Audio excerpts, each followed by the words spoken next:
হয় যেভাবে দর্শক খাদানকে ভালোবেসেছে, এই মঞ্চে আমরা যারা যারা দাঁড়িয়ে আছি আমাদের বলাটা অনেক ছোট, কারণ দর্শক অনেক বড় বড় কথা বলছে about Khadaan. I think that is the biggest compliment that Khadaan has received. আমার না দেখার কারণ ছিল যে আমি টিকিট পাচ্ছিলাম না রোজ রাত্রে, আমি আগেও বলেছি। আশা করছি যে আমি আরও টিকিট না পাই, যাতে হাসপাতাল চলতেই থাকুক, আর আমরা না দেখতে পাই, will be more than happy. But thank you so very much এইভাবে খাদানকে ভালোবাসার জন্য। সত্যি আমি যেহেতু অনেক ক্লোজলি দেখেছি এই জার্নিটা, একটা পুজো গিয়েছিল যেখানে সিনেমাটা হতে হলো না, আর আস্তে আস্তে 2 বছর পেরিয়ে গেল, আর এমন একটা টাইম এলো যেখানে ছবিটা হলো, যে সারা বাংলা জুড়ে এই একটাই ছবি দেখছে, খাদান খাদান অ্যান্ড খাদান।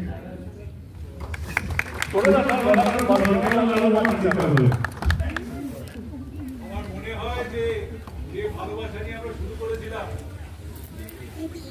ছবি ভালোবাসা, আজকে তোমার প্রশস্ত কাজে বেশি কমার্শিয়াল ছবি অনেকটা উপরে উঠে গেছে।